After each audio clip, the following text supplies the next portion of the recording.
جگہ ہو تو چلے آئیں اور آنے والے رحمت نہ ہو تاکہ مجلس میں ڈسٹرب بھی نہ ہو۔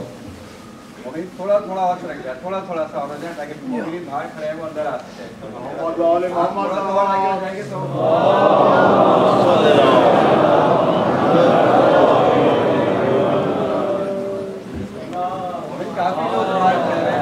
لا حول ولا قوة إلا بالله العلي العظيم۔ أعوذ بالله من الشيطان اللعين الرجيم۔ بسم الله الرحمن الرحيم۔ الحمد لله رب العالمين الذي جعل البلاء تحفة للأنبياء وهدية للأوصياء النجبا وشهادة لرفع درجة العليا وشفاعة الكبرى، والصلاة والسلام على سيد الأنبياء أبي القاسم محمد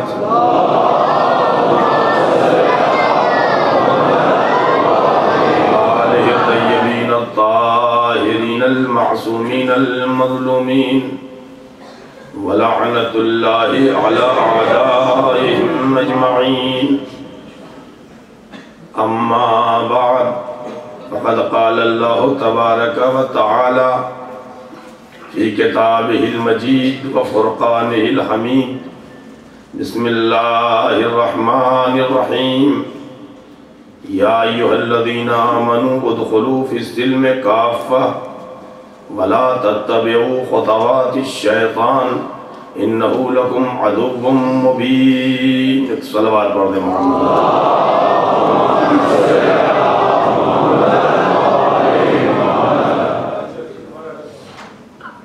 اب جگہ نہیں ہے، ذرا ایک صلوات پڑھیں محمد والے۔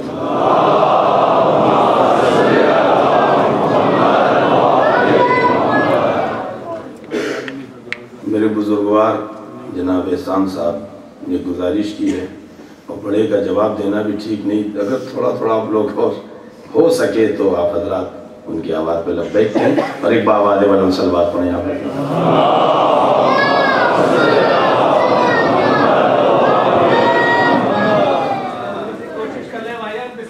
آپ حضرات سرکار ولی عصر عجل اللہ تعالیٰ فرجہ شریف کا نام لے کر کے کھڑے ہوں، انشاءاللہ بھی جگہ ہو جائے گی، تھوڑی تھوڑا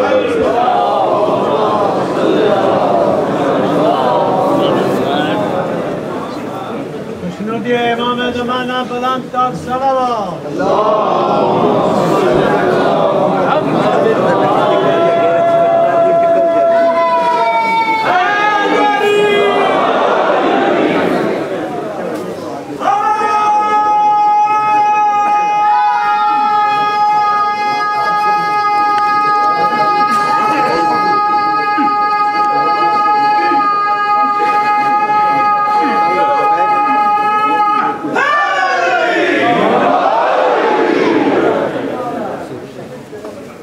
عزیزان گرامی،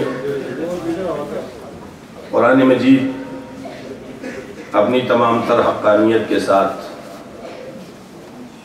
کل بھی آل محمد علیہ السلام کے کاندھوں پر باحیات تھا، آج بھی باحیات ہے، اور انشاءاللہ تا صبح قیامت باحیات رہے گا۔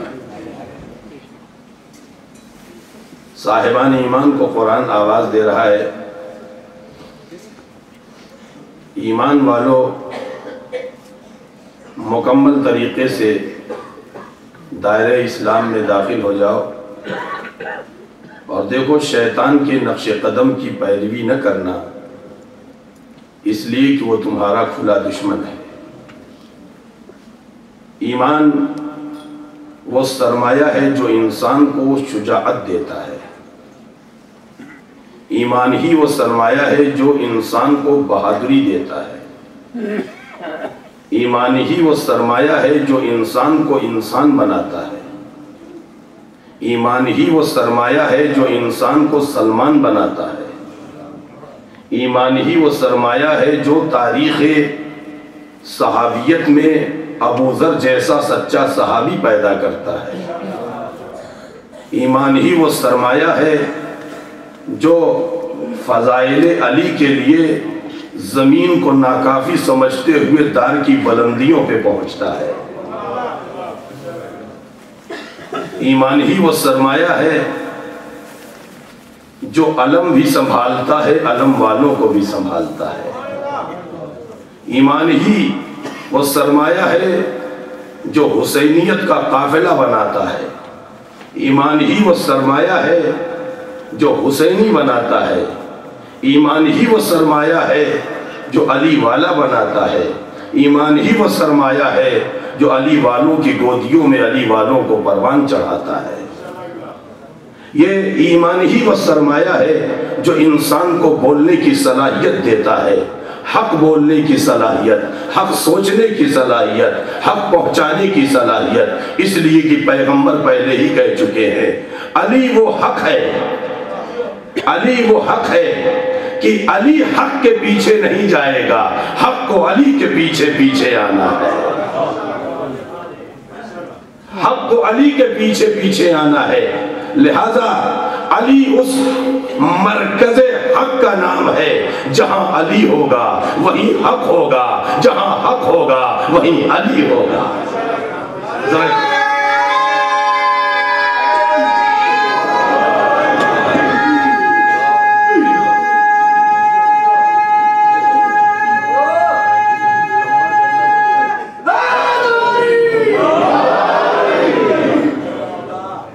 عزیزان گرامی، میں بات بھول جاؤں گا، لہذا میں پہلے ہی آپ لوگوں سے عرض کر دوں، اگرچہ شب عاشور ہے مگر میں بات مومنین کی ٹال نہیں سکتا ہوں، میری بھی ایک مجبوری ہے۔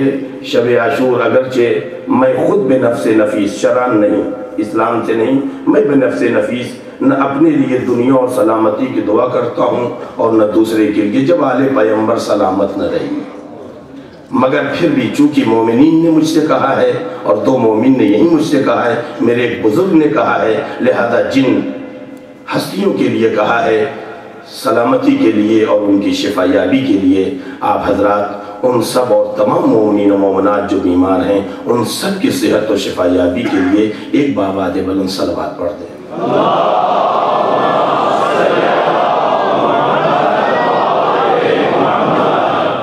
عزیزان گرامی، اگر انسان اپنی زبان پر مودت آل محمد کا غلاف چڑھا لے، اگر انسان اپنی زبان پر محبت اہل بیت کا پانی چڑھا لے تو زبان کٹ تو جاتی ہے، کبھی بکتی نہیں ہے، کٹ تو جاتی ہے مگر بکتی نہیں ہے۔ اور یہ بھی یاد رہے کہ دشمنوں کے درمیان، اپنوں کے درمیان مولا کے فضائل پڑھنا اور ہے، دشمنوں کے درمیان مولا کے فضائل پڑھنا اور ہے، اپنوں میں فضائل پہنچانا اور ہے۔ دار کی بلندی سے کوفے کے بازار میں علی کے فضائل کی اذان دینا اور ہے۔ مجھے تاریخ میں دو ہی مؤذن ملے، یا تو دار پہ میثم ملا یا شام کے دربار میں مجھے ترمہ ابن عدی ملا ہے۔ صلوات پڑھ دے محمد والے محمد۔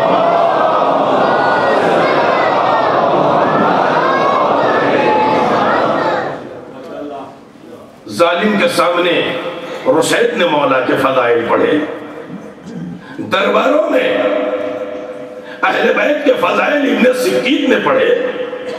ابن سکیت سے کیا پوچھا تھا اس عباسی حکومت نے کہ میرے یہ امین و مامون افضل ہیں یا حسن و حسین؟ ذرا فکر دیکھیے، ابن سکیت نے پلٹ کے کیا جواب دیا؟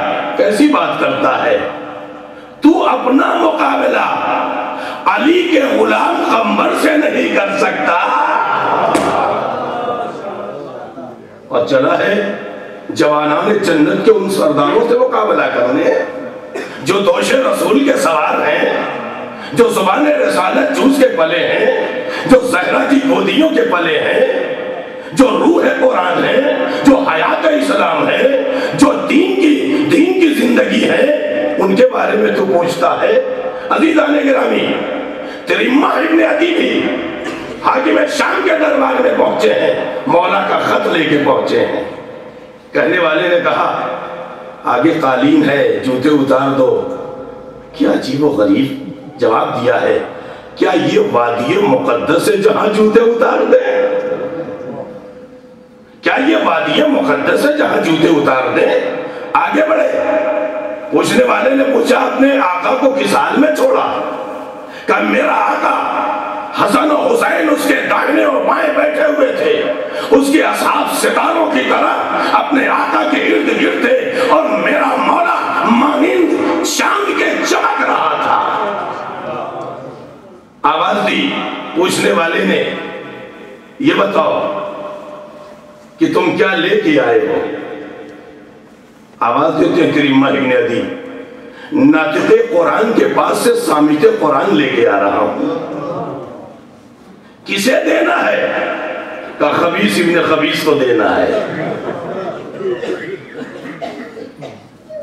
پہنچے لے کر، کہ دے دو یہ خط مجھے، کہ اٹھ، یہ سامت قرآن ہے، ناطق قرآن کی تحریر ہے، اس کا احترام کر، اٹھ پہلے، تب میں یہ خط تجھے دوں گا۔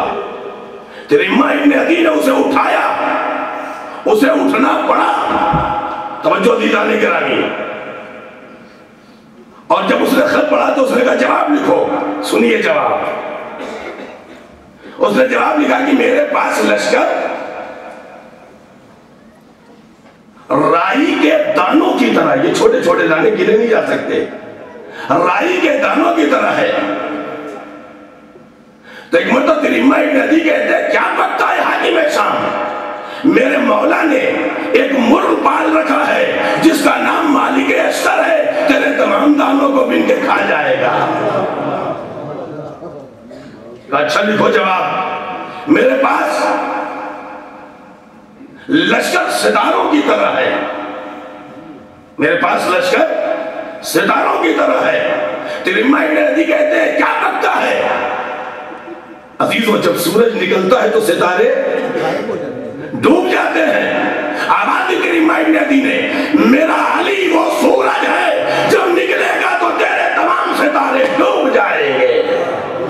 صلوات پڑھ دے محمد و آل محمد۔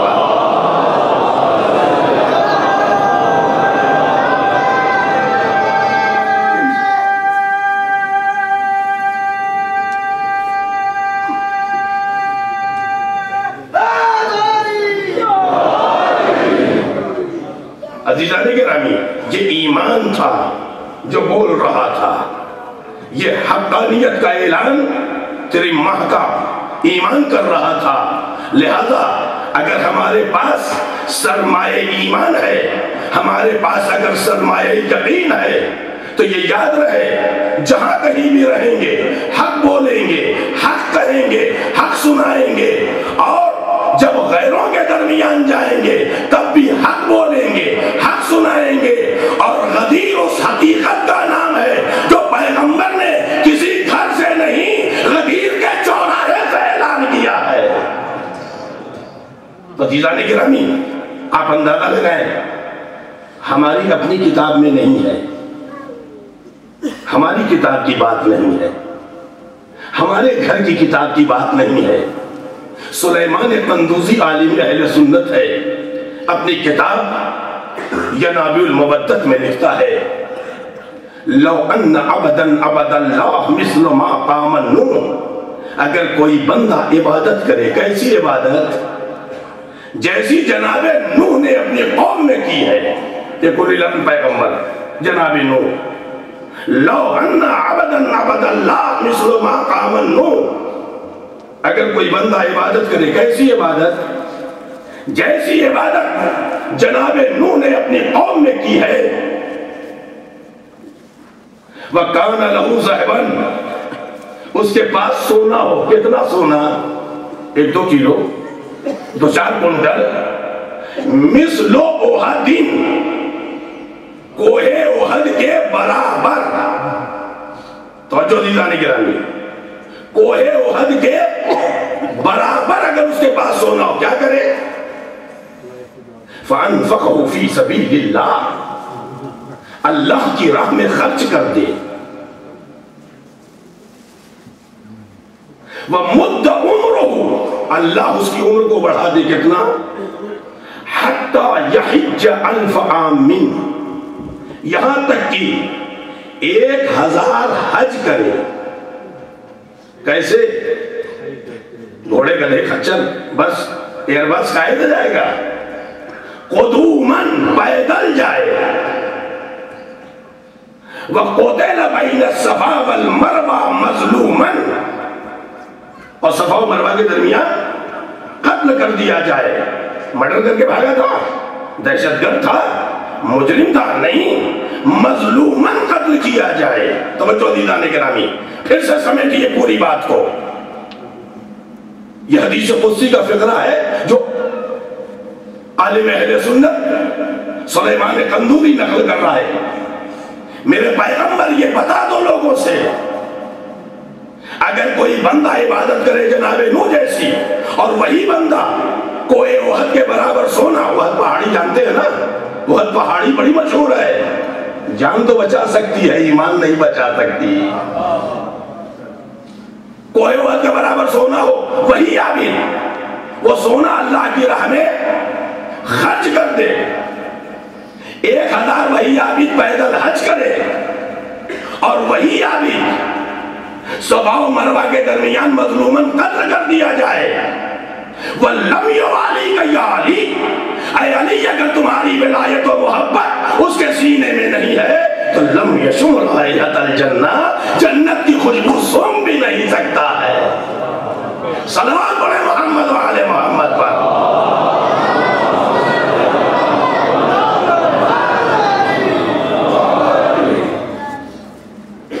1000 پیدل حج کرنے والا اگر ولایت علی نہیں تو لم یشم رائحۃ الجنہ، سونگ بھی نہیں سکتا ہے. اچھا پروردگار، حدیث قدسی کا یہ فقرہ ہے، لہذا خدا کا کلام ہے، وہ یہ بھی تو کہہ سکتا تھا لم ینظر، دیکھ نہیں سکتا تھا. یہ کیوں کہا کہ لم یشم، سونگ نہیں سکتا ہے؟ دیکھ کہہ سکتا تھا. ایسا آدمی جس کے پاس ولایت علی نہیں ہے وہ جنت دیکھ نہیں سکتا، یہ کہہ دیتا. یہ کیوں کہا کہ سونگ نہیں سکتا؟ توجہ دیدان گرامی. تو اب آپ یہ بتائیے کہ آنکھ کی طاقت زیادہ ہے یا ناک کی طاقت زیادہ ہے؟ اب غور کریے گا، آنکھ کی طاقت زیادہ ہے یا ناک کی طاقت زیادہ ہے؟ ناک کی طاقت. آنکھ کسی وجود کو دیکھے بغیر نہیں مانے گی، مگر ناک خوشبو اور بدبو سے کسی شے کے وجود کا پتہ لگا سکتی. مثال دے دو، آپ کے گھر بیٹھا ہوا تھا ایک بیگ، میں نے کہا یار لگتا ہے کہ مسالہ جل رہا ہے. بھائی آپ عالم الغیب ہیں، مسجد میں بیٹھ کر کے آپ کھانے کعبہ میں کتا دیکھ رہے ہیں، بڑے عالم الغیب ہو گیا. میں نے کہا نہیں، خوشبو بتا رہی ہے، جلنے کی مہک بتا رہی ہے کہ مسالہ جل رہا ہے. جب گیا میرا میزبان تو دیکھا تو واقعی جل رہا تھا. کچھ دیر کے بعد میں نے کہا یار لگتا ہے کپڑا جل رہا ہے. کہ ارے صاحب ہمیں تو مہک نہیں آ رہی ہے مگر مان لیں گے، چلے دیکھ لیتے ہیں. گئے تو معلوم ہوا پریس رکھا ہوا تھا، بچے نے گرا دیا اور کپڑے پر گرا، وہاں کی مطلب کپڑا جل رہا ہے. دیکھیے، آنکھ بغیر دیکھے کسی چیز کے وجود کا پتہ نہیں دیتی ہے، مگر ناک مہک سے، خوشبو سے، بدبو سے پتہ دیتی ہے. شرط یہ ہے کہ ناک صحیح ہو، نزلہ نہ ہو. اگر نزلہ ہے تو پھر ناک پتہ نہیں دے گی. اب سمجھے، زمانے غیبت میں میرے امام کی خوشبو کا احساس ہم لوگوں کو ہے، کچھ کو نہیں ہے. جہاں بے ایمانی کا نزلہ گر گیا ہے. عزیزان گرامی، خدا کہہ رہا ہے لم یشم، سونگ نہیں سکتا ہے. کیا مطلب؟ دیکھے گا تو کچھ نزدیک جائے گا اور سونگے گا تو دور رہے گا. خدا یہ کہنا چاہتا ہے ایسے دشمن علی کو، ایسے دشمن علی کو میں سونگنے نہیں دوں گا، جب سونگنے نہیں دوں گا تو دیکھنے بھی نہیں دوں گا۔ ذرا صلوات پڑھے محمد والے محمد پر۔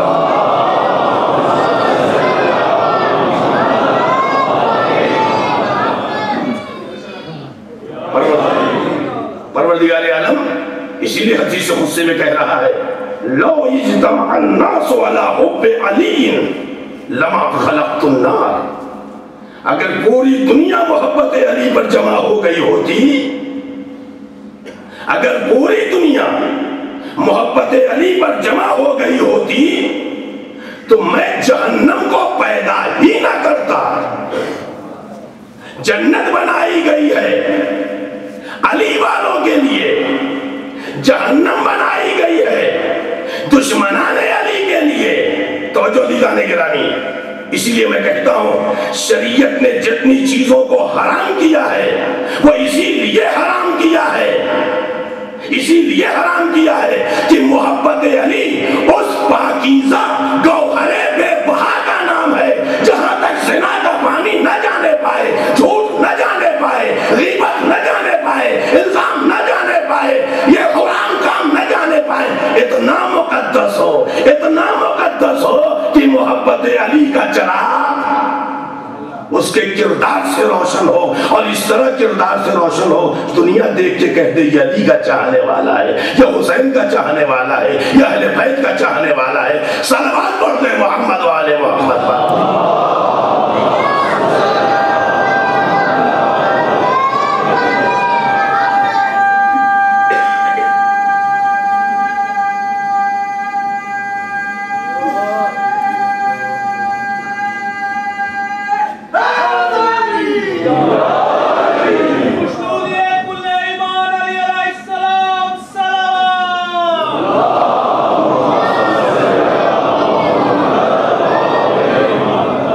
عزیزان گرامی، یہی وجہ ہے، یہی وجہ ہے جو بنیاد بنتا ہے، سبب بنتا ہے کار خیر کا، خدا ایک سبب اسے دیتا ہے اور ایک جو سبب بنا ہے۔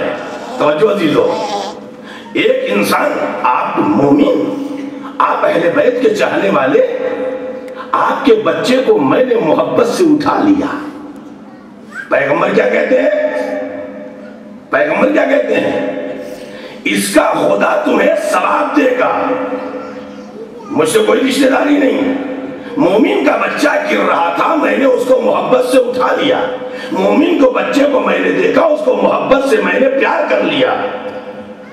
کیا کہہ رہا ہے پیغمبر خدا؟ اس کا ثواب تمہیں خدا دے گا۔ اب آپ اندازہ لگائیں علی والوں، میں کوئی فکرہ کہنے جا رہا ہوں، عام مومن کے بچے کو اگر کوئی مومن محبت سے اٹھا لے تو خدا اسے جزا دیتا ہے، اما جو ابو طالب یتیم عبداللہ کو اٹھا لے، صلوات پڑھے محمد والے محمد پر۔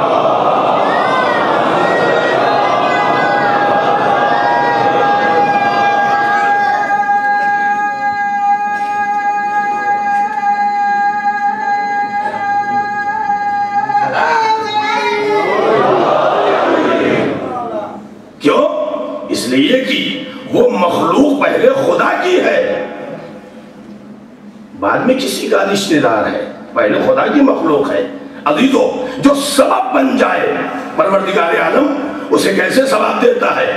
جو سبب بن جائے اس کے ایمان کا اعلان تو قرآن کرتا ہے۔ اگر آپ لوگ متوجہ ہیں، ایک لطیف جملہ آپ کے حوالے کرنا چاہتا ہوں۔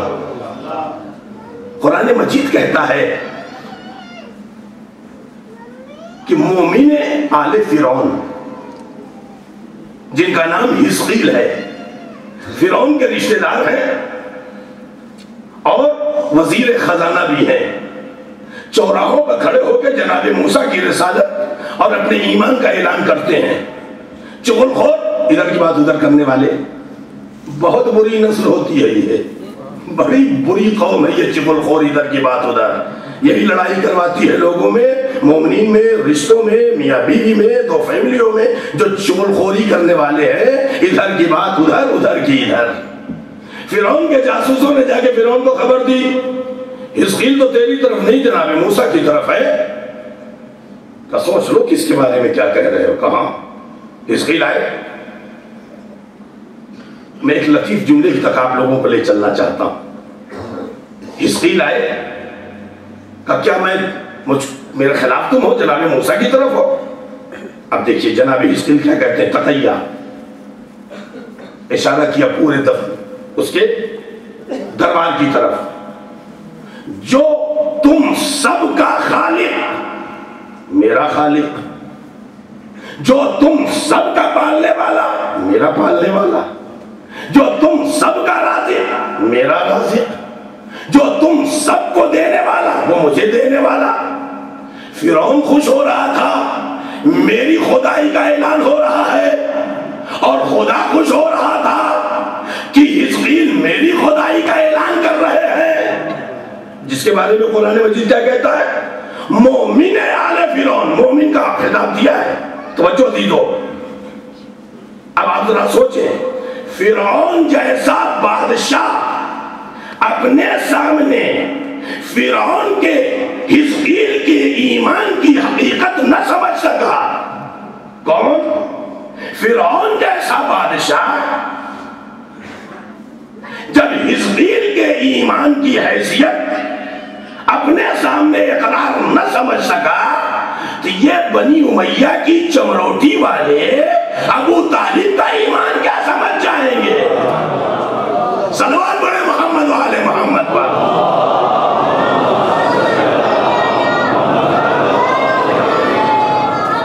عزیزان گرامی, سبب بنے گا جو آدمی کار خیر کا, پروردگار اسے ثواب دے گا. اس سلسلے کی ایک روایت آپ کے حوالے کروں. پہلے صلوات مردانی آپ لوگ پڑھ دیں بابا دے والا.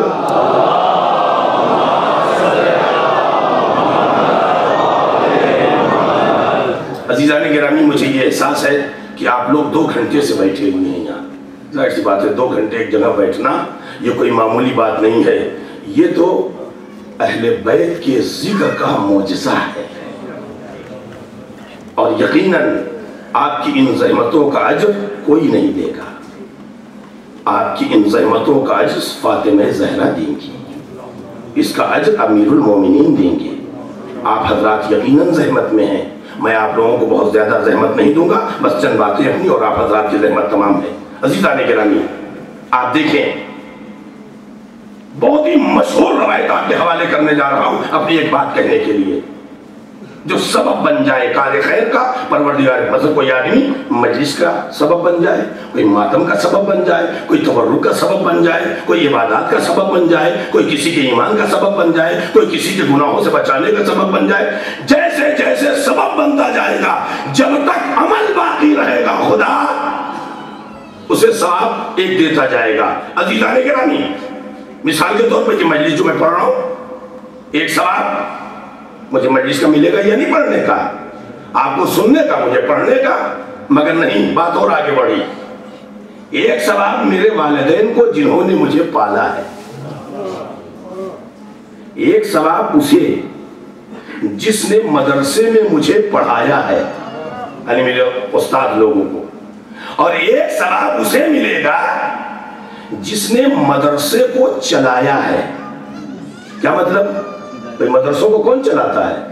حکومتیں تو نہیں چلاتی ہیں نا, یہ تو قوم چلاتی ہے, سہم امام دیتی ہے, ڈونیشن دیتی ہے, اور مدرسوں میں یہ جاتے ہیں اور جا کے وہاں پر علم اہل بیت سیکھتے ہیں بچے. انہی پیسوں سے تنخواہیں دی جاتی, انہیں کھانا کھلایا جاتا ہے. توجہ دیدان گرامی,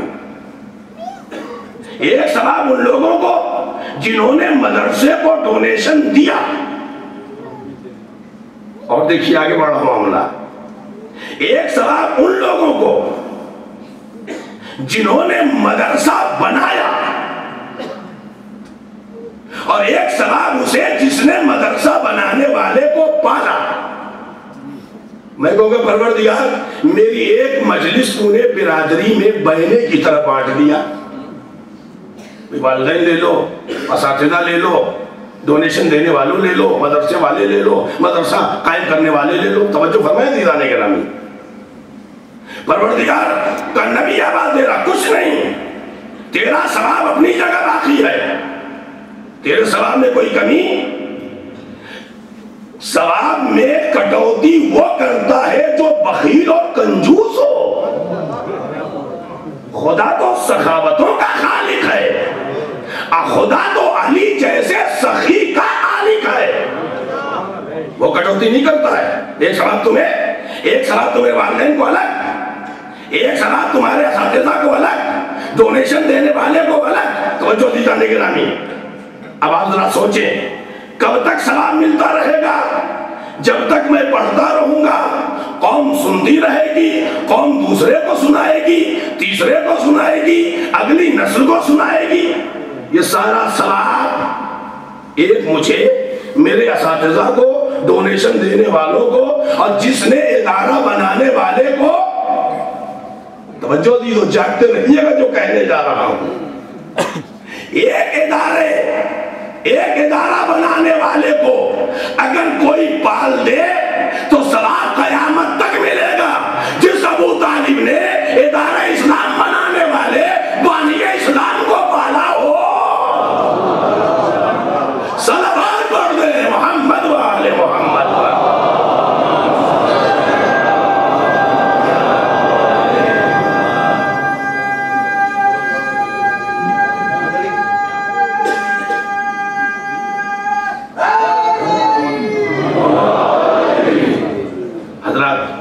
آپ حضرات جو کچھ بھی دیں گے بنام امام حسین علیہ السلام کے ڈونیشن ہوگا، جب تک یہ مجالس ہوتی رہیں گی انشاءاللہ تعالیٰ آپ حضرات کو ثواب ملے گا۔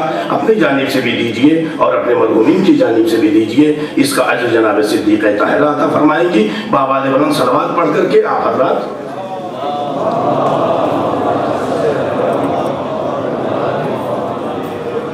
صلوات پڑھ کے آپ حضرات ادھر بھی ڈپازٹ کریے۔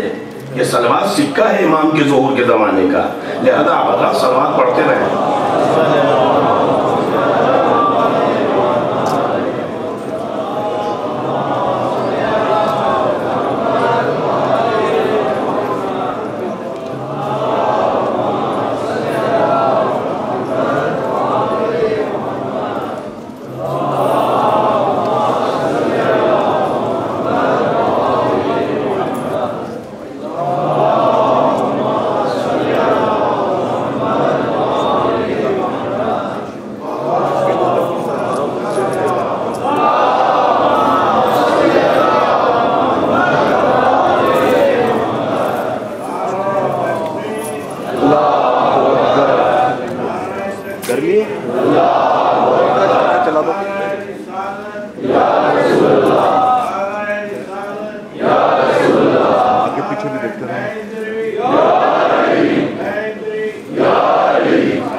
عزیزان گرامی، ابھی یہ پروگرام ختم ہونے والا ہے، اسی درمیان ایک بات اور سن لیں۔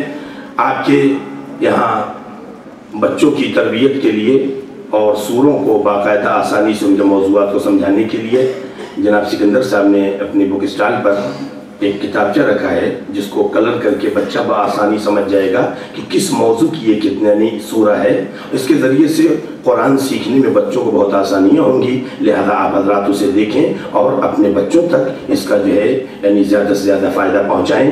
اور اسی کے ساتھ یہ میں کہتا چلوں عزیزو میرے دوستو، یہ بنیادی کام ہے اور یقیناً قرآن اہل بیت کی وہ میراث ہے جسے امام حسین علیہ السلام نے نوک نیزہ پہ یاد کیا ہے۔ لہذا اپنے بچوں کی تربیت کے لیے آپ حضرات اسے دیکھ سکتے ہیں، اس میں بھی جو بچہ کامیاب ہوگا انشاءاللہ وہ اس کو انعام بھی دیں گے اور انعام و اکرام کے ساتھ ساتھ وہ اس کو اور شوق دلانے کے لیے آگے بڑھائیں گے۔ ایک بآواز بلند صلوات پڑھ دیں آپ حضرات۔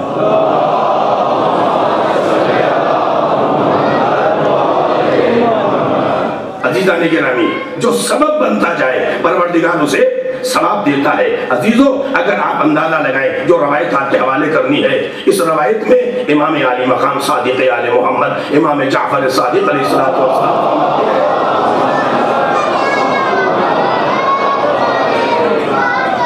امام علیہ السلام کا جو فقرہ ہے وہ یہ کہ کہ جناب عیسیٰ علیہ السلام اپنے حواریوں یعنی اپنے اصحاب کے ساتھ جا رہے تھے، کہیں جا رہے تھے، ان کا کام ہی تھا گردش کرنا، تبلیغ کرنا. ایک قبر کے پاس سے گزرے جو ابھی جلدی دفن ہوئی تھی میت جس قبر میں، ادھر سے گزرے تو پروردگار عالم کی آواز آئی، عیسیٰ یہاں رکنا مت، میرے مسیح یہاں رکنا مت. جناب عیسیٰ گزر گئے. 1 سال کے بعد واپس آئے. جیسی اس قبر کے پاس پہنچے آواز آئی قدرت کی، عیسیٰ جانا مت. جناب عیسیٰ نے کہا خدایا 1 سال پہلے تو نے کہا تھا رکنا مت، 1 سال کے بعد تو کہہ رہا ہے جانا مت، آخر کیا وجہ ہے؟ آواز قدرت آئی، اس صاحب قبر پر پہلے عذاب برس رہا تھا میرا، صاحب قبر پر عذاب نازل ہو رہا تھا، نبی نبی رحمت ہوتا ہے، اس لیے میں نے کہا گزر جاؤ. لہذا گزر گئے جناب عیسیٰ. آج جو تم 1 سال کے بعد آئے ہو تو عیسیٰ اب اس قبر پر میری رحمتیں برس رہی ہیں، میں نے عذاب اٹھا دیا. کہا کیوں؟ کہ اصل میں اس صاحب قبر جو میت ہے اس نے اپنی نسل میں 2 مومن بیٹوں کو چھوڑا ہے، 2 مومن بیٹوں کو چھوڑا ہے. ان دونوں مومن بیٹوں نے میری مخلوق کے لیے 2 کام کیا ہے. نمبر 1، میری کچھ یتیم مخلوق تھی، کوئی توجہ دینے والا نہیں تھا، اس کے بچوں نے، صاحب قبر کے بچوں نے میری یتیم مخلوق کو پناہ دی ہے. سوچو عیسیٰ اس صاحب قبر کی اولاد میری مخلوق کو، دونوں طرف رشتے دیکھیں، میری مخلوق کو پناہ دے، ان بچوں کے باپ پر میں عذاب نازل کروں، یہ میرے شان کرم کے خلاف ہے، یہ میرے شان کرم کے خلاف ہے. توجہ دیجو، عام یتیموں کو اگر پناہ دے دے تو باپ کا عذاب اٹھ جاتا ہے. خود کل ایمان کا باپ یتیم عبداللہ کو پناہ دے دے